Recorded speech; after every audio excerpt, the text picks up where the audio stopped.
welcome into Bayou Roar. On this episode, we are going to be talking about LSU's win against South Carolina.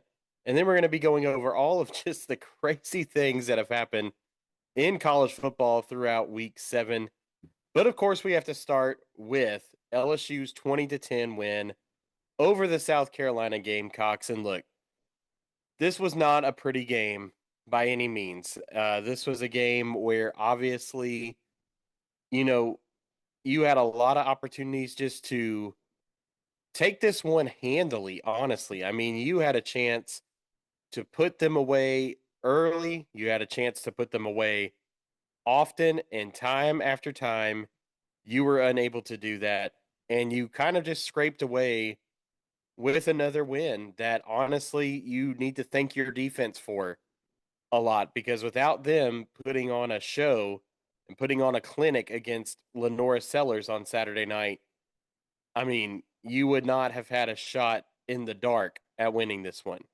So, all that being said, you know, I know there's a lot that we can talk about when it comes to offense, and we'll get there in just a second. But I want to start with defense because even though the list isn't as long for them, in my opinion, there are still some things that I want to note with the defense as we get started here. And really, look, all positive things for the most part. I mean, you still proved in this game that you are a very, very dominant defense going up against what was, yes, a very rough South Carolina offense where basically they're Lenora Sellers dependent.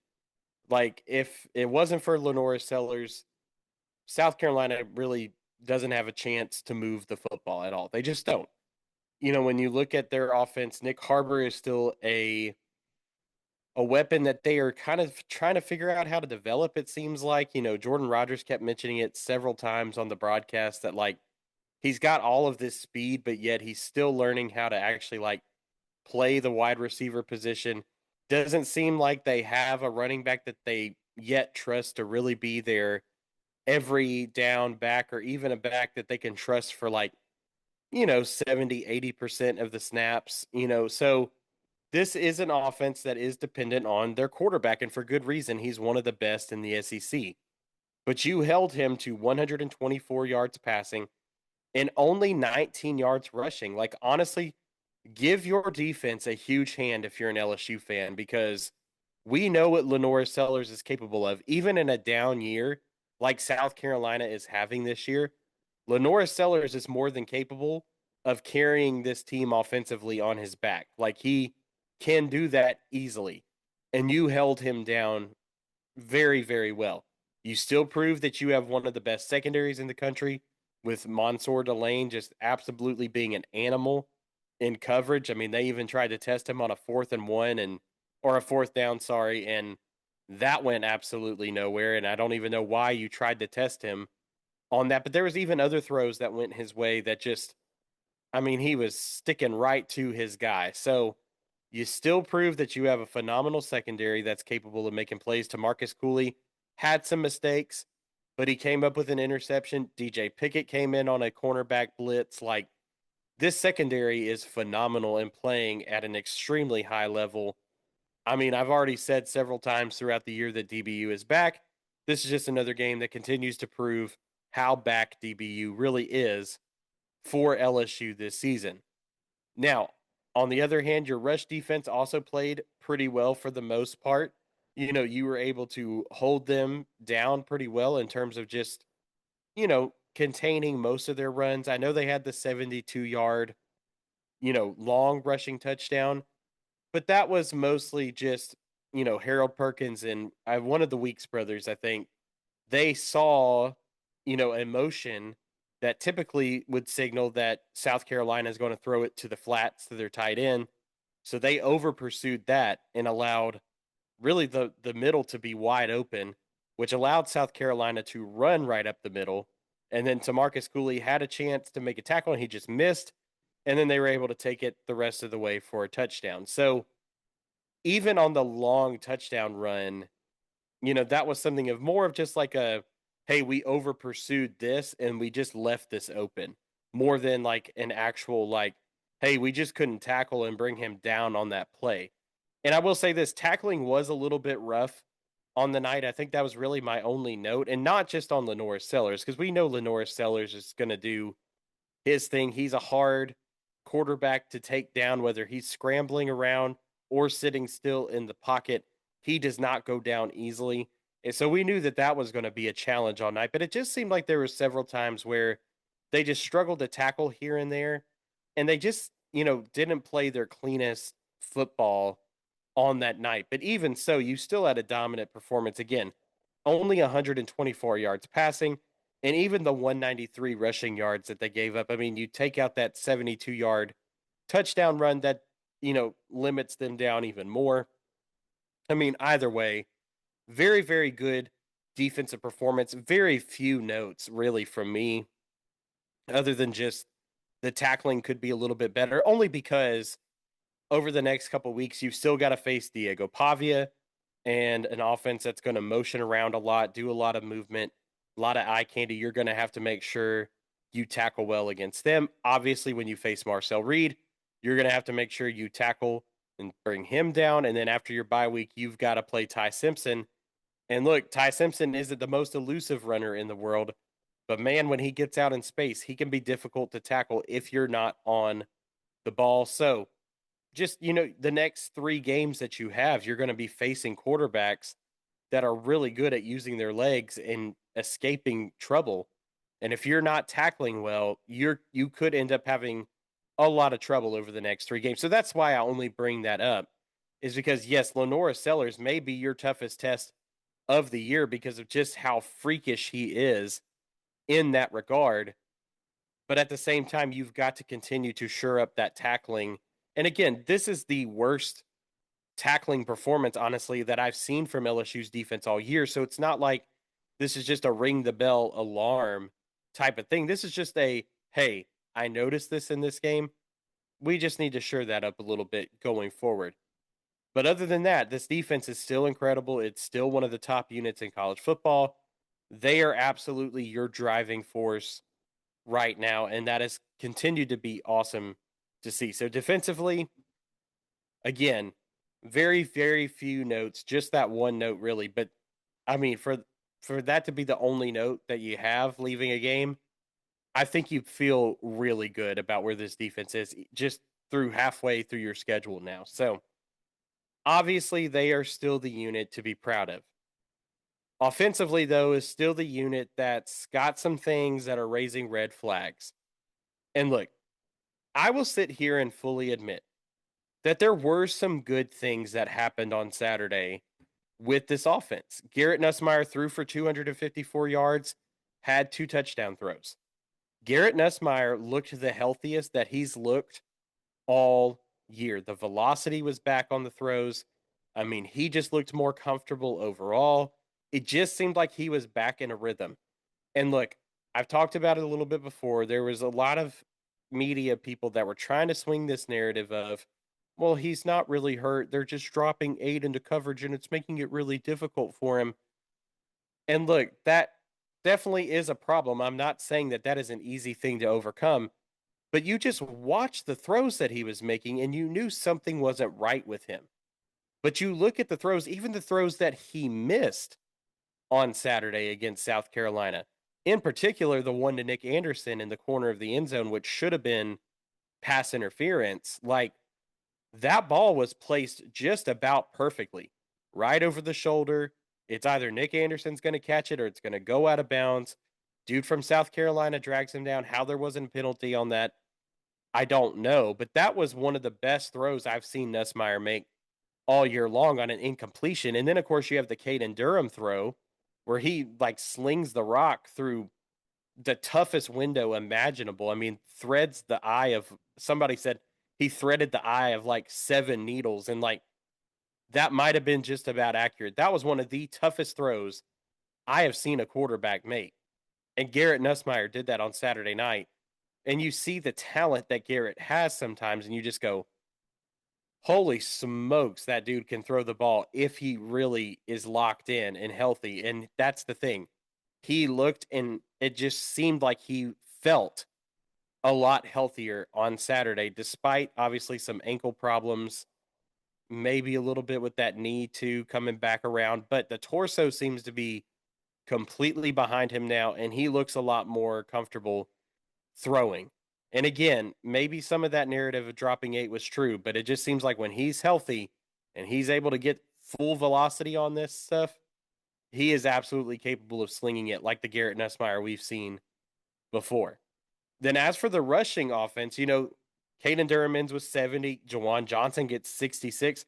LSU ran for 168 yards in this game. Now, some of that came off some big rushes, but again, that is, I think what's going to be their game is Garrett Nussmeier getting back to his normal self, kind of slinging it around it a little bit, moving with a little bit of tempo, and then that allowing for some big rushes to happen.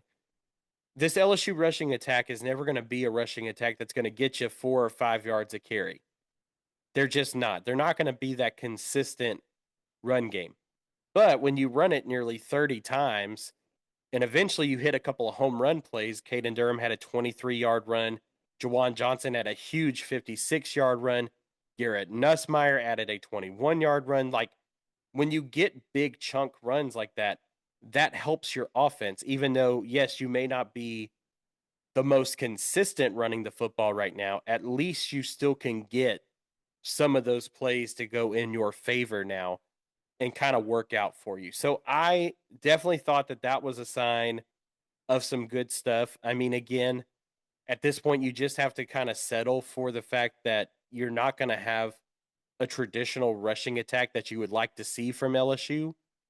But once you settle in and realize, that you can still get some big chunk plays like what you saw on Saturday night, then I think you feel like, okay, this is an offense that can work. If they put up 168 rushing every single week with a couple of big running plays here and there, that's going to help them out a ton, especially if Garrett can continue to push 254 and 2 touchdowns. And then receiving wise, holy crap, Trey'Dez Green. He is good at football. 8 catches, 119 yards, and a touchdown. Definitely a monster performance from him on Saturday. Definitely, I mean, just a performance that you absolutely needed to see from him. He looks a lot healthier now. He looks a lot better. Of course, he had that huge red zone touchdown, but even had a catch to put you down at the one that was massive as well. Like, they are utilizing him at a very high level right now, and it's really great to see. Another guy that stepped up for you on Saturday with Aaron Anderson out of the ball game, Kyle Parker. 5 catches, 75 yards, and a touchdown. Of course, a long of 43 helps with that. But Kyle Parker, man, he stepped up again when you needed him to. He's been a guy that has gotten a lot more work this season. He caught a big time touchdown or a big time pass last year against UCLA. And I was like, wow, holy smokes. And then he got hurt on that play. And that was kind of sad because you could tell he was kind of working in the rotation a little bit. Kyle Parker looks like he's a guy that's got a lot of potential right now. And you love to see kind of a breakout performance from him against South Carolina on Saturday night. That was awesome to see. And again, way to step up when your leader is out, when Aaron Anderson's not available and you had to turn to somebody. He fit the bill. He stepped up to the plate. He carried you for this game. And that was really, really awesome to see. And so, again, you had a lot of good things that happened offensively Saturday night that I think you should be proud of. But you also had a lot of miscues that I think you have got to be a little bit worried about. Because, again, finally, you seem like you kind of get some good things going. At times, I'll give Joe Sloan some credit. Play calling and sequencing and the rhythm of some of these offensive possessions were actually really, really good. But then on some of these offensive possessions that you did finally get a rhythm going, you did finally get something cooking, your offense gave the ball back to South Carolina. Garrett Nussmeier threw 2 interceptions. One that I think you can kind of live with, and that's the one where he was targeting Kyle Parker, and Parker was wide open. He was drifting to his left a little bit. He threw it off balance, just kind of put a little too much sauce on the throw and overthrew it and for a pick. That one I think you can kind of live with just because it's like, okay, At least Kyle Parker was open. It wasn't a horrible decision to try to get to him. He just misjudged the throw and overthrew it. And again, considering how much struggle Garrett Nussmeier has had throwing the ball down the field, anyways, this year, I think you can give him a little bit of a pass for that one. It's the second one that's much more concerning because it was on an RPO in the red zone. You had the option to pull it, which I think was the smart choice in that case.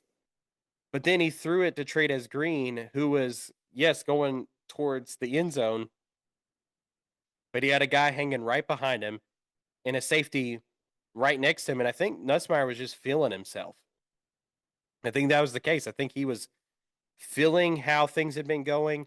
He had had that huge Caden Durham throw just a few plays before that. I think he was just feeling it, feeling himself, and he tried to fit that into another tight spot, and it did not work. Now, of course, the pick did end up landing the guy at the 1 yard line, so that kind of pinned them deep in their own territory where, you could flex a little bit, but it just was so sad because that was such a great drive and it absolutely got ruined because you made a terrible red zone decision and you threw it to a guy that had double coverage basically. I mean, go to anybody else. I think I saw Kyle Parker, with a much, at least a better looking opportunity to throw to him. So it's just one of those things of, man, that's just a decision that your fifth year senior quarterback, your captain, number 18, not that he can't just make a mistake, not that he has to be perfect, but I mean, that's just a gimme right there. You just absolutely gave them the ball right back, and you can't do that. Not in a ball game where your team needs you to step it up. And again, I think both of those picks actually happened when they were on good drives heading towards the end zone. And it's like, okay, you potentially cost your team, 3 to 7 points on both of those possessions, either getting a field goal or getting a touchdown, preferably a touchdown. But both both of those drives like just ended with terrible picks. And like I said, one of them definitely looks better than the other one, but the second one just looks like the gunslinger Garrett Nussmeier that you don't want to see, the one that's a little overconfident sometimes in his abilities. And look, am I glad that he's trying to push the ball down the field? Am I glad that he's trying, to kind of get back into that form? Sure. But you know what I like him taking chances on? A Chris Hilton shot down the field that Chris Hilton drops. Like that's the kind of shot I want to see him take. A shot to Nick Anderson in the red zone where he's putting the ball in a perfect spot where either Anderson's going to come down with the catch or it's going to go out of bounds. I don't like him taking the shot of trying to fit the ball into a window between a safety and a corner and trying to hit Trey'Dez on the hands on a very risky throw. That's the type of decisions your fifth year quarterback should not be making. But yet Garrett Nussmeier still is making those types of decisions. And so, again, glad Garrett's healthy, but that is a major red flag that he's still making certain decisions like that right now. And again, I mean his chances to run, that was pretty huge of him to take those opportunities to run. That is something that he didn't do a lot last year that he got criticized for a lot.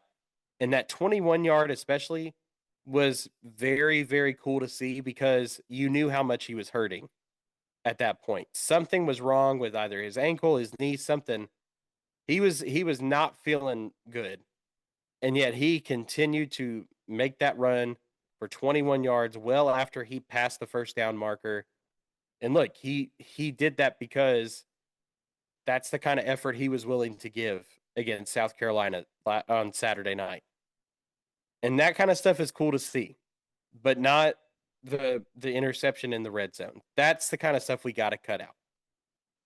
So that was a shame to see. Rushing wise, I mean, obviously, it is just so sad to see that even when we get down into the red zone, we can't push the ball 1 or 2 yards to barrel forward in. We just still can't do that. That's still not a part of our offense.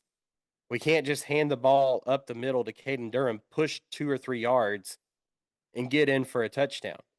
And then, of course, on the one time it seemed like maybe you were going to be able to do that, you had Jawan Johnson in the game. And as he's barreling forward, he fumbles the football. So, again, that's 3 opportunities in the red zone, I think, if I'm keeping track right. And you turn the ball over. The Nussmeier pick going for Kyle Parker may not have quite been in the red zone, but definitely two of those were. Two of those turnovers were in the red zone.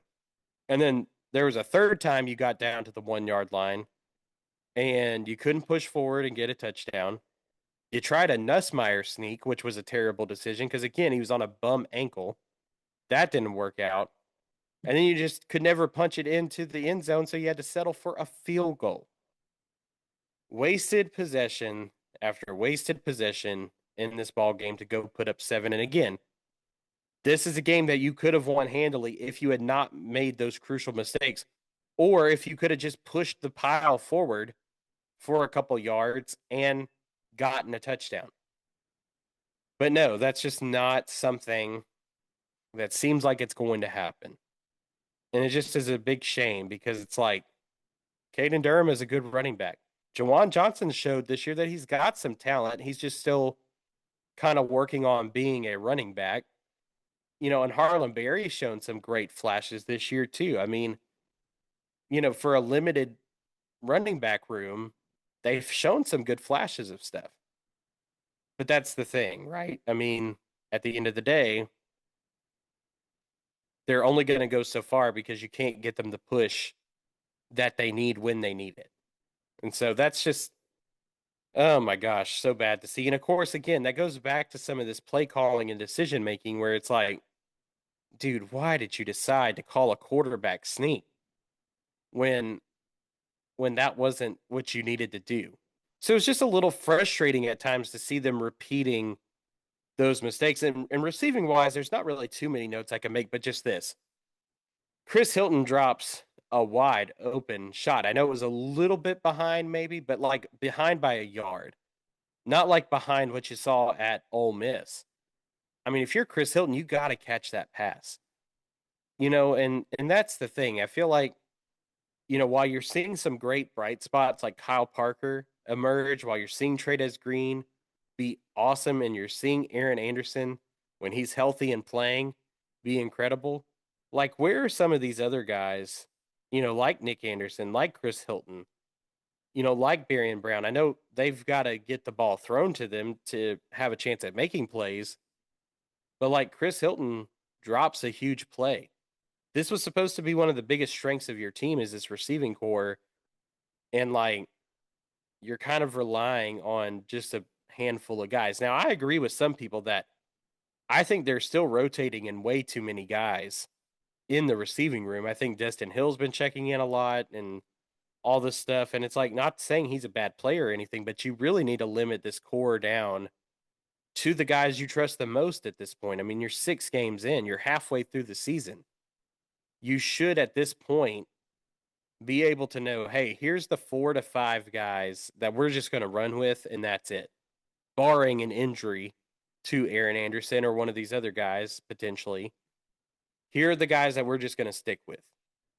And we got to see some more of that tightening up a little bit. But even Bauer Sharp's been very quiet. 1 catch for 11 yards in this one. And it's like he was kind of supposed to be your other dude in the tight end room to help with this offense because he could block, he could catch, and he just really hasn't done a whole lot. Even Xavion, who's had a great season, was very quiet in this one, only 1 catch for 6 yards. But again, at the end of the day, there's not really much I can say about the receiving room because when they are catching the ball, they're making some pretty good plays. It's just they got to get the ball. But not much I could say outside of that, but I can say a lot about this offensive line because this offensive line is struggling a lot, in particular with one area, and that's I don't want to necessarily throw somebody under the bus, but I mean, I'll just flat out tell you, Weston Davis they've got to think about replacing him at some point. I know he was going up against Dylan Stewart, one of the best defensive ends in the conference and in the country. And look, I mean, that's very true. You got a tough matchup, and that's that's hard. But I've also seen Weston Davis struggle against players that are not Dylan Stewart's caliber. I've seen him struggle against teams that are not South Carolina. And so at some point, you've got to sit back and think, can we not find anybody else to replace Weston Davis? In my opinion, Carius Kern played pretty darn well against Ole Miss. And I know Ole Miss's defense is not nearly as good as, like this South Carolina defensive line. But I mean, Kern held his own very, very well. Yes, there were some mistakes here and there as a true freshman's going to make, but I mean, holy smokes, he did a lot better than what Davis has done. And look, I know the rest of this offensive line hasn't been great, but Tyree Adams has been serviceable at left tackle, if not anything else. Your rotation of Cohen Eccles and Paul Mabenga has been all right. Josh Thompson has been okay. He's been solid. And Braylon Moore, I think, when fully healthy, is probably your best offensive lineman. But even a little bit banged up, he's been fine. Weston Davis, though, has been absolutely beaten up every single week, it feels like. And at some point, you have got to try to at least throw something at the wall to see if you can get some other combination in there to help out. Because even with help from tight ends and blocking schemes, Weston Davis is still just struggling. And look, sometimes it's worth forging a guy through the pain to try to get him to be better. But hopefully, you would hope by 6 games in, and I know he missed the Ole Miss game, but you would hope by this point that he would at least be a little bit better than what he's been playing at. And he just hasn't gotten better. And I know a lot of people project Carius Kern to be more of a guard than a tackle. But look, they said the same thing about Emory Jones. Emory Jones was supposed to be a guard. He even projected in the NFL as being a guard. But he played 3 years of starting right tackle, and he did really, really well. I'm not saying that Carius Kern is going to be your right tackle for the next 3 years, but I think he could at least get you through the rest of this season and add a little bit more value than what you've seen so far. Weston Davis has just been a walking turnstile out there for 6 weeks. Well, 5 weeks, not including the Ole Miss game he missed. And again, I'm not trying to throw him under the bus. I'm just stating the obvious. They even had a graphic up on the screen on Saturday. And I don't know what measurable this was. I think it was like, the WAR ratings for the offensive line. Weston Davis, out of 653 tackles, I guess, that they have rated, was 608th. The 608th rated tackle out of 653. I have the graphic right here to look at. Tyree Adams, out of 653 tackles, is 203rd. Again, not great, but serviceable as your left tackle.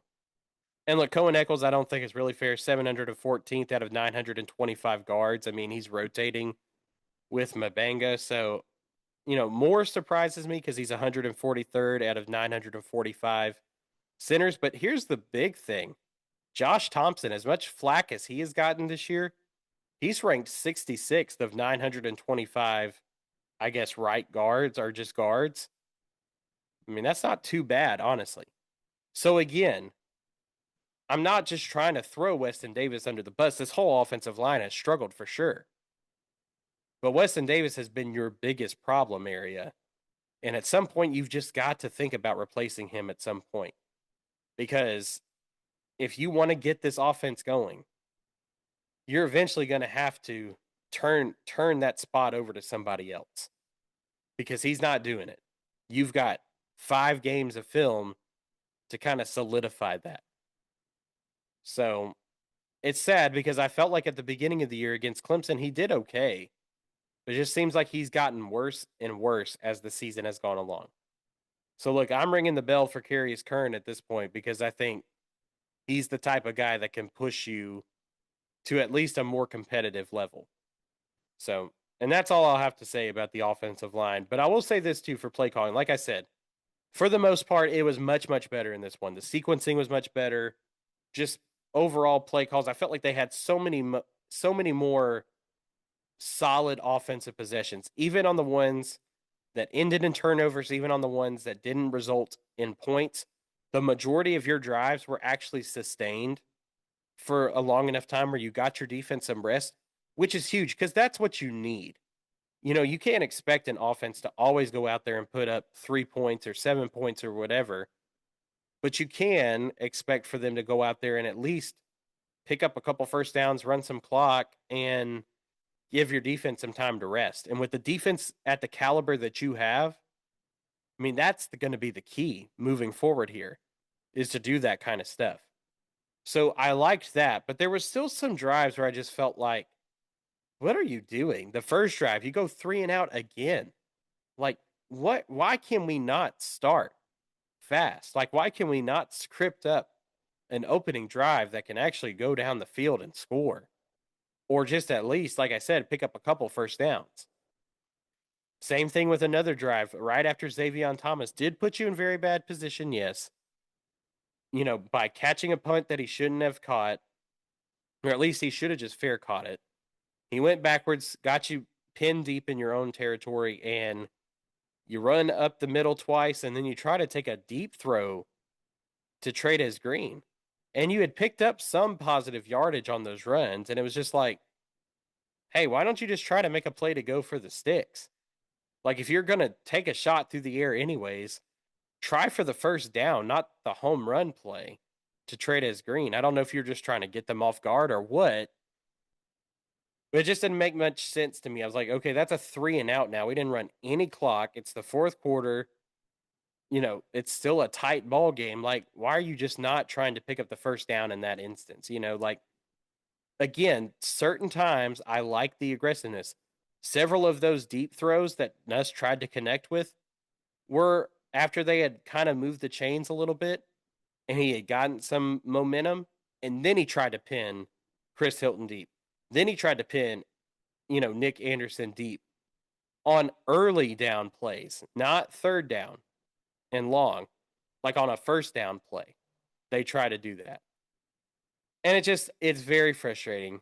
Very, very frustrating that there's still that major inconsistency sometimes with this offense. But again, I think you took a few strides forward. So overall, you know, again, I know this game was not the cleanest, but you did progress a little bit offensively, even if it's not a ton. You know, your defense still proved that they're one of the best in the country. You held down one of the biggest X factors in the SEC to a very limited game. And look, I know South Carolina didn't help Sellers out in this one. This game was not on Lenora Sellers. The loss is not on Lenora Sellers if you're a Gamecock fan.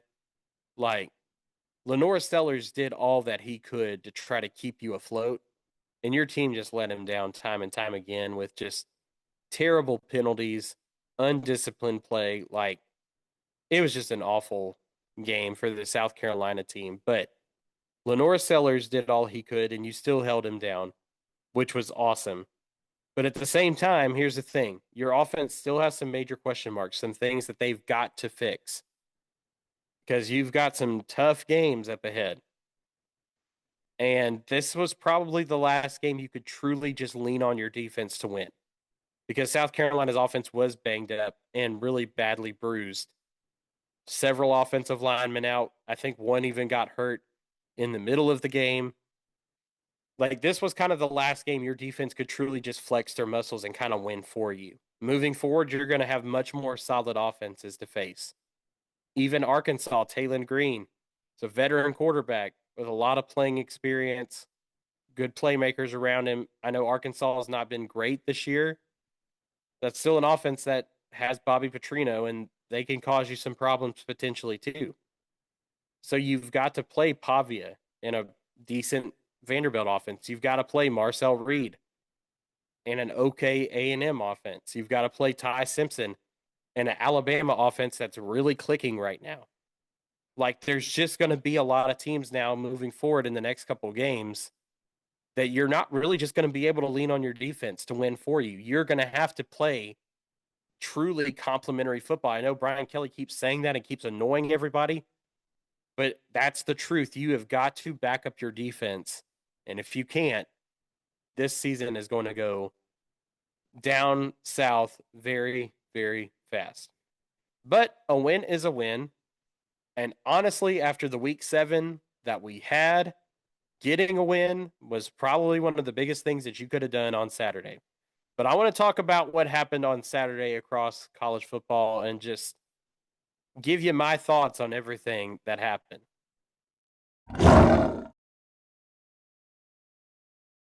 So week 7 definitely had some really eye-opening games across the weekend, but I think the biggest storyline we got to cover coming out of week 7 is James Franklin being fired from Penn State. Now, this is a move that I'm not necessarily surprised that this happened, but I'm surprised that it happened in the middle of the season. Like, if you had told me after the season James Franklin was going to get fired, I'd be like, yeah, that makes sense. You know, they just lost another game. They lost their quarterback for the year in Drew Aller, which, man, that just absolutely stinks for the kid. But, obviously, when you lose another game on top of what's already been a rough couple of weeks for you now in a row, I knew his seat was getting hotter. I just did not expect the firing to come literally right in the smack dab middle of the season. But this is an interesting thing now because Penn State is one of those jobs where like it has that historical branding of like being a quote unquote really good job. But I feel like, when it comes to Penn State's competitiveness, it's like, are you able to compete now every year with the Michigans, with the Oregons that are now in the Big Ten? You've got obviously Ohio State still at the top of their game. Like Penn State is one of those schools that, like, yes, they have the potential to still be one of the top programs in the sport, but it's a much more uphill battle, I feel like now more than ever. And so who do you get to take that job knowing that, like, hey, you do have to compete with Ohio State. You do have to compete with Oregon. Indiana is getting a lot better. We'll talk about them in just a second, but it's just one of those things of, who wants this job and who's actually going to take this job? I have no idea. I mean, there's a list already of candidates out, and Brian Kelly is one of them. And I know there's a lot of LSU people that are begging and pleading for him to take this job. Here's the thing. I know we all like to hate on Brian Kelly. Well, I don't, but LSU fans like to hate on Brian Kelly. Here's the thing. Could he take this job? Possibly, if the money was, but he's making so much money at LSU right now. He's finally got the resources that he never had at Notre Dame or at any of his other stops. I think it's going to be a very hard sell to get him to leave Baton Rouge to go up to Penn State. I just do. I think, well, yes, he is a northern, Midwest guy. I just don't think he's going to take this job. I feel like I can say that with confidence. I could be wrong, but I don't think it's going to be him. But there's obviously a lot of good candidates out there that could take his spot. And so I don't know, the dominoes could start falling, and aligning to get a really crazy coaching carousel going this offseason, depending on who wants to take this opportunity. But it will be interesting to see which names kind of start to heat up a little bit in talks for this job and who they can actually go out and land. And honestly, where's James Franklin going to end up too? Because I know it hasn't necessarily worked out for him in terms of winning like the biggest game in terms of like the national championship or anything like that. But I mean, you look at what he did when he was at Vanderbilt and what he was able to do turning around that program. You think about like he did have success at Penn State. It just wasn't able to get over that like final hurdle to get to the national title or anything like that. And I know he struggled in big time matchups, and that's never a good sign for a coach. But to say that he's a bad coach, I don't think is fair. Is he an elite coach? I don't think so, but he is a very good coach. So it'll be interesting to see where he lands, depending on, again, how this coaching carousel heats up. So we've already got some interesting spots opening up and getting this coaching carousel going. So interested to see how that all plays out. But that was obviously, I mean, when that news broke on Sunday, that was crazy. I almost had to double take because I thought it was like a fake headline or something. But wow, that was crazy. But as for the games that happened in week 7, obviously, I think I want to start with this one because this was, kind of one of the biggest games of the day, if not the biggest game of the day potentially, and that was Indiana and Oregon. And look, I had Oregon winning. I picked them to win. I felt like being at home. Dante Moore and company had been playing really well. I just felt like they were going to win. I actually liked them more than the 7-point spread. And Indiana, I think, proved everybody wrong in this one. Not just winning, but winning by 10 on the road, 30-20 as the final score there. And man, just a gritty performance, by them. And honestly, give their defense a lot of credit. You forced Dante Moore into 2 interceptions. You held them to 81 rush yards on the day, which is crazy, and held them to 186 passing yards. Like, give Indiana some credit, man. They not only put up 30, but they really held Oregon's offense in check. And, at one point, I think I had mentioned that I felt like Oregon was kind of inching their way closer to being like one of the most complete teams in college football. Obviously, every team can have a really bad game, but I think Indiana just proved my main point that I've had so far this season, which is, man, there's just not an elite team in college football. It feels like every week somebody can go down, no matter what the circumstances are. And so for Indiana to roll into Oregon and beat them, that's honestly kind of impressive and honestly turns the picture around on Indiana too. I know I was not a big believer in them up to this point. I think a lot of other people were already kind of writing them off as being fraudulent. And man, they came into this one, just absolutely flipped that script on its head a little bit. Now, they'll have to continue this performance rolling forward, but this is a huge win for Indiana right now. So, obviously, that was a big game on the weekend. That was kind of a shocker. But let's go to the Red River rivalry because of, speaking of, it feels like any team can go down any week. Texas just absolutely creamed Oklahoma 23-6 in the Red River rivalry. Now, John Mateer was coming off that hand injury, and I'm not giving that excuse. If he felt like he was healthy enough to play, he felt like he was healthy enough to play. But holy smokes, did he look bad? 3 interceptions. That was not on the thumb, by the way. That was just decision making. Talk about poor rushing offense. 48 yards rushing for Oklahoma in this one, 210 yards passing. Just not a good day for Oklahoma's offense. And honestly, this was something that as the season had kind of rolled along, I kind of thought maybe I had, been a little bit harsh on Oklahoma coming into the year. I kind of didn't get the hype around Mateer. I kind of didn't really get the hype around like this Oklahoma team. So many people saying, oh, they're going to be one of the best teams in the country, yada, yada, yada, all this stuff. And I don't know. I was a little bit hesitant on it. Then they played a couple games. Mateer looked pretty good. And I was like, yeah, they could be pretty tough, especially if Mateer can get really rolling.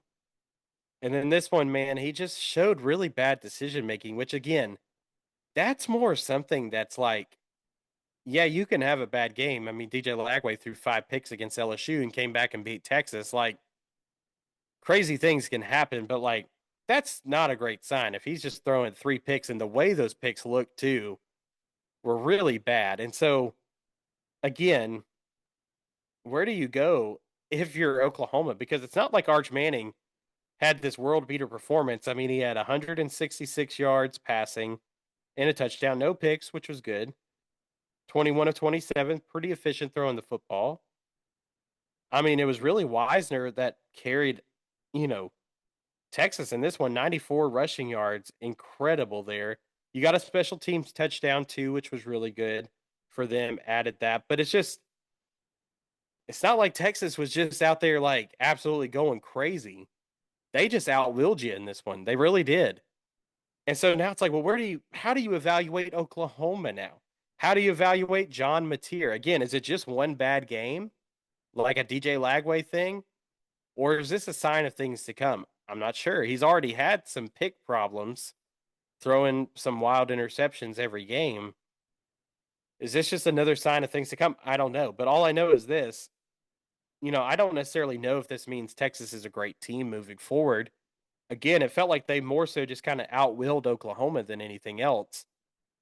But Oklahoma definitely looks a little bit more vulnerable now, for sure. And I think Oklahoma's a little bit more gettable than what they seemed coming into this game. So, you know, those are definitely two teams to keep your eye on, but more so Oklahoma than Texas. I'm not saying Texas is completely out of it by any means, but again, they already have two losses on the year, and they still didn't like pop off offensively in this one outside of, again, Wisner having a pretty good day running the ball. So, again, good victory for Texas. Awesome upset victory. I had Oklahoma winning this one. But I don't trust Texas moving forward. And now I'm a little bit more out on Oklahoma than I already was. But then we go to Alabama Mizzou, which ended in a 27-24 ball game over there in Como. And man, I think the biggest thing you can say about this one is that it really does feel like this Alabama offense has found its stride. Ty Simpson, I know just 200 passing yards kind of seems weird, but 3 touchdowns, 3 passing touchdowns in this one, 23 of 31, pretty good day for him. Jam Miller did get hurt, but he had 85 yards rushing, which was really impressive. And, this was I think what made this even more impressive is Ryan Williams didn't record a single catch in this game. You beat Missouri without throwing a single catch to Ryan Williams. Like, just think about that.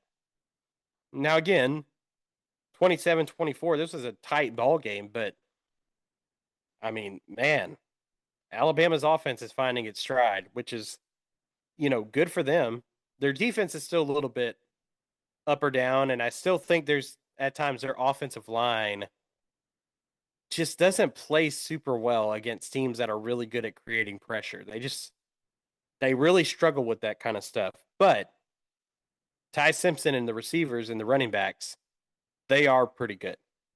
So, but with that being said, too, the one thing I had talked about going into this weekend was Missouri, because Missouri was 5-0. A lot of people had hyped them up thinking they could win this one. And look, just goes to show, yeah, you can go 5-0 and you can beat all these kind of smaller scrub type schools and a South Carolina team that was really struggling at that time and is still a struggling team. And you can look really good on paper. But then when you run into a much better team, how quickly does that fade? Because their quarterback threw 2 picks, 2 very bad picks, by the way. And yeah, he still had 2 touchdown passes, which is fine. He ran for 61 yards and a touchdown, which is good. But I mean, this was a tough sledding day for Missouri. A tough sledding day for them. Ahmad Hardy, everybody had hyped up how much he was running the ball down people's throats and doing so good. They didn't do that against Bama. So again, Missouri kind of proved to be not quite the elite team that they seem to be coming into it. But I will say this. I do think this Missouri team's a lot better than what I thought they were going to be coming into the year. I thought losing all that talent, that they've had over the last couple years was going to maybe kind of set them back a little bit. It looks like they're actually going to be kind of competitive, for the most part. Again, they only lost to 3 or only lost by 3 to Bama. I mean, that's a pretty good, honestly, a loss to take. So all in all, was Missouri dominant by any means? No, not at all. But was this a much better effort than I expected from them in this one?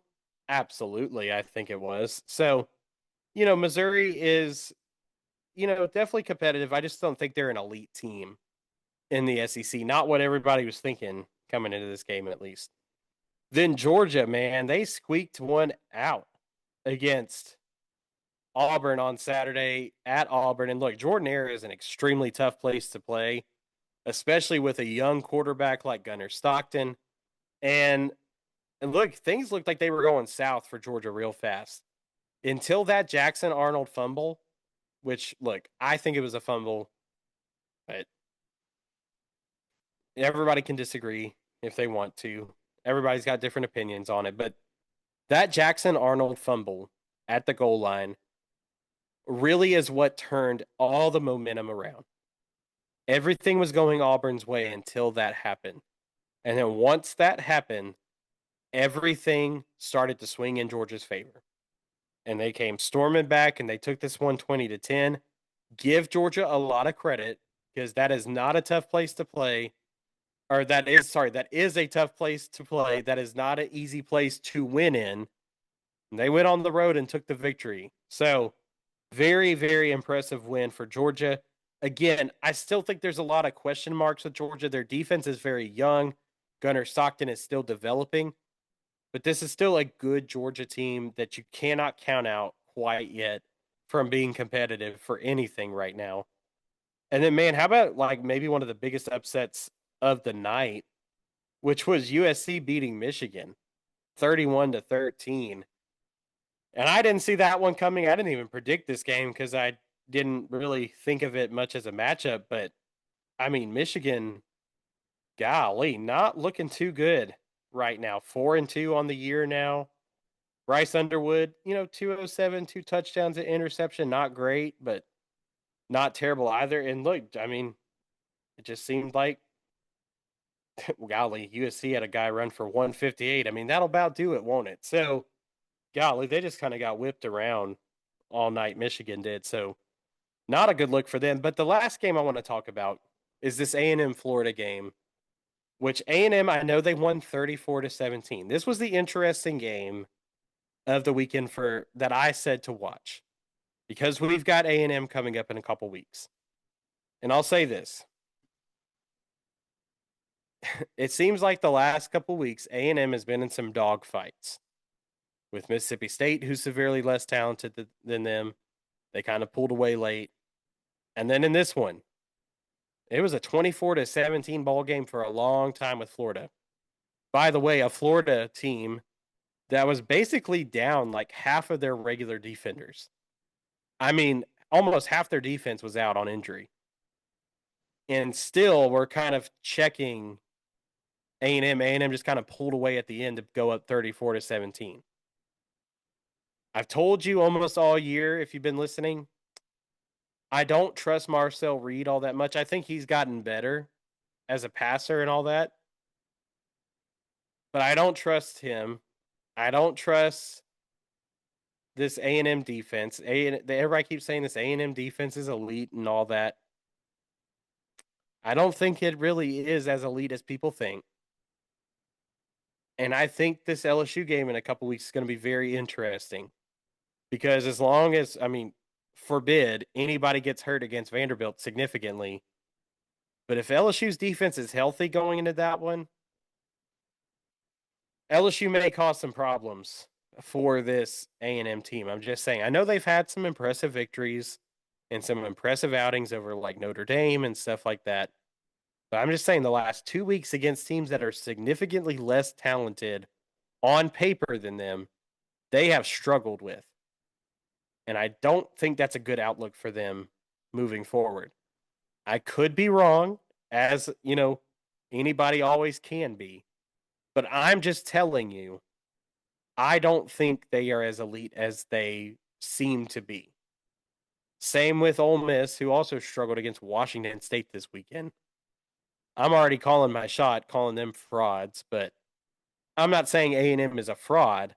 I'm just saying I think A&M is a lot more gettable than what they seem to be. So, but we'll keep monitoring that as we go along here. Obviously, a couple weeks before that matchup happens. But now we move on from South Carolina in Week 7 to looking forward to Vanderbilt in Week 8. And on Friday, we will have the coverage for that. We'll be breaking down that game, kind of the keys to the matchup, predicting all of the other big Week 8 games for the weekend. So make sure to tune in on Friday when we drop that for you. But that's all I got for this time. If you would, please like, share, subscribe wherever you get your podcast from. If you're watching on YouTube, subscribe to the YouTube channel. Just come hang out with us. Just like to have fun, talk a little bit of some LSU sports and college sports in general. So if you're into that, just click the subscribe button. And until next time, hey, I hope you guys have a great week, and let's go Tigers.